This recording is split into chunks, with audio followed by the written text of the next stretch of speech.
خیر راغی. ولې جی جیل راغوسه څومره ځل جیل ته تللی؟ نو به جي داسې وګڼه جي لکه یو سړی کور ته جي په چوټی راځي. ها دا راته ووایه چې ته په ړومبي ځل جیل ته په څه کې تللی وې؟ وایي جي بس دا خو جي د مزدورۍ نه کور ته روان وم جي ناوخته. ها نو به جي داسې ما ته وې دې خوا راشه.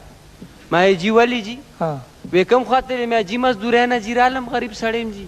وې ته اوارهګردي کې بیا نو به جي په اوارهګردۍ کې جي بند کم. څومره موده؟ نو یو میاشته پاسه جي 2.5 کاله مې تېر که جي. یو میاشت د پاسه 2.5 کاله؟ نو به جي دا 2.5 کاله خو جي هغې سره موقع نه وه چې زما چالانې وړې وې او چې 2.5 کاله پسې جي بوتلم عدالت ته جي نو میاشت یې قید کړم.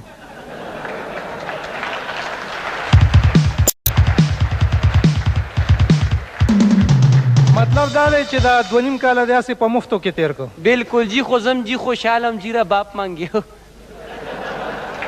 ها د دې نه پس پسه کې بیا جیل ته لاړې؟ بیا جي په دویم ځل چې جي زه راړم جیل ته نو جي یو 2 بورې وړه مې جي ګودامه والي و. په هغې کې څومره قید کړی؟ هغې کې جي 2 میاشتې قید کړم. نو بیا نو به چې راوتم جي چې کور وړه ختم شول د جي زما جیل ختم شو. ها او په دویم ځل؟ په دویم ځل خو جي د غوړو غلا کې تللی وم جي. نو ته هیله بیله د غوړو غلا کوله یا؟ نو ته د غوړو د غلا نه جي څه خبرې پروګرام ته راځې او ټیمان وړې.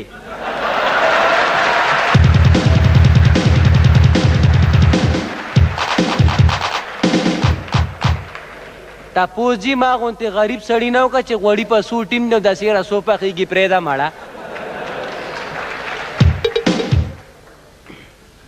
ښه په درېیم ځل هم جیل ته تلې؟ او جي په درېیم ځل جي زه تلم ملګرو سره ملاقات له. کومو ملګرو سره؟ د جیل کې مې جي یاران دي که نه جي.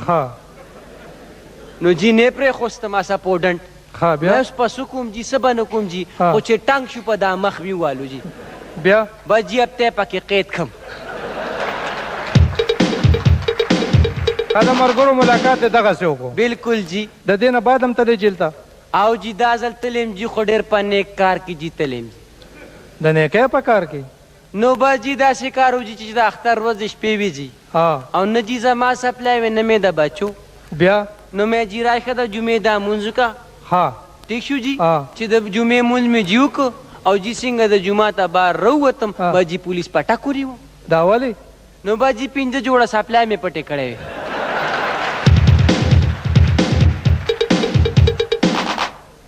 ښه دې نه بعد څه کې تللی وې جیل ته؟ ما اورېدلي اوس قصاب سره یې جګړه مګړه کړې او جي دې نه پس جي یو قصاب جي په چاړه والی و. قصاب ته په چاړه والی وې؟ او جي او جیل ته هم پې ته لاړې؟ نو بس جي قصاب ما سره واده وکړه وې د الله به که خیر هفته کې 3 کیلو غوښه درلیږم. نو بیا؟ نو به جي په ځان سلطاني ګوا شوم زه بچي خو به مې ماړي که نه.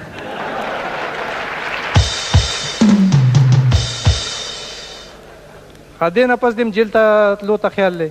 او جي جیل کې خو جي زه ډېر سور کیم جي که نه جي رباب منګي پکې جي پاګلانو سره پکې ملاقات وشي ستا په شان جي. ښه دا راته ووایه چې ته جیل ته ځې که نه د دې څه وجوهات خو وایي که نه په څه وجوهاتو ځې څه ستا زړه کې څه دي؟ نو بس جي کار روزګار بار نشته جي مزدوري جي څوک نه راکوي نو ښه نه ده دي چې هلته تیاره خرو تیاره سکوشي. اوس د دې نه پس به هم چې دې حال نه وځې نو جیل ته به ځې؟ او جي اراده خو مې شته جي. نو دې ځل لا په پسه کې ځې؟ ته د دې حاله رابار شه نو